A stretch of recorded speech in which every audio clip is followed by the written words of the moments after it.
आमाच्या विशेष बुलेटिनमध्ये आपलं स्वागत आहे। पाहूया विशेष बातमी। इंदापूर तालुक्यातील भवानीनगर येथे श्री छत्रपती सहकारी साखर कारखान्याच्या ऊसगळीत हंगामाचा शुभारंभ उपमुख्यमंत्री अजित पवार आणि कृषी मंत्री दत्तात्रय भरणे यांच्या हस्ते पार पडला।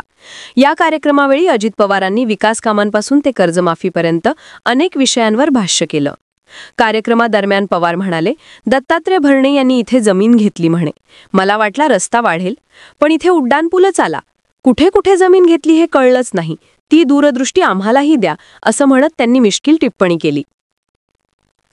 कर्जमाफीवर बोलताना अजित पवार म्हणाले, कर्जमाफीबाबत आम्ही जून महिन्यात निर्णय घेणार आहोत, आम्ही जाहीरनाम्यात दिला आहे, त्यामुळे हे नक्की करू, मात्र हे सारखं सारखं होणार नाही आणि यात राजकारणही करणार नाही। उशिरापर्यंत बसून त्यामध्ये आम्ही आता जाहीरनाम्यात दिलेला असल्यामुळे, परंतु हे सारखं सारखं होणार नाही।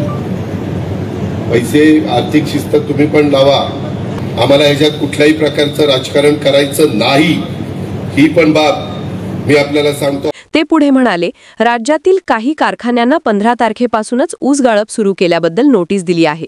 राज्य सरकारने 32,000 कोटींचं मोठं पॅकेज जाहीर केलं आहे, जे इतिहासात कधीच झालं नव्हतं। अजून काही दिवस राज्यात पाऊस राहणार आहे, त्यामुळे आम्ही केंद्राशी सातत्याने संपर्कात आहोत। हसत खेळत भाषण करताना अजित पवार म्हणाले, सगळ्याच सोंग करता येतं, पण पैशाचं सोंग करता येत नाही। काहींनी पुरुष असूनही लाडक्या बहिणींच्या योजनांचा लाभ घेतला, ज्याला खरी गरज आहे त्यालाच मदत दिली पाहिजे, असं म्हणत त्यांनी मिश्किल टिप्पणी केली।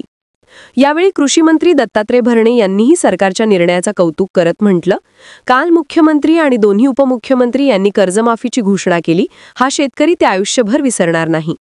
भरणे पुढे म्हणाले, छत्रपती साखर कारखाना हा आपला अभिमान आहे, ऊसाचा दर योग्य ठेवू आणि या कारखान्याचा काटा करण्याचं पाप कधी करणार नाही। बातमीला लाईक करा, शेअर करा। अशाच ताज्या बातम्या व नवीन अपडेट्ससाठी आमा चॅनलला सबस्क्राईब करायला विसरू नका।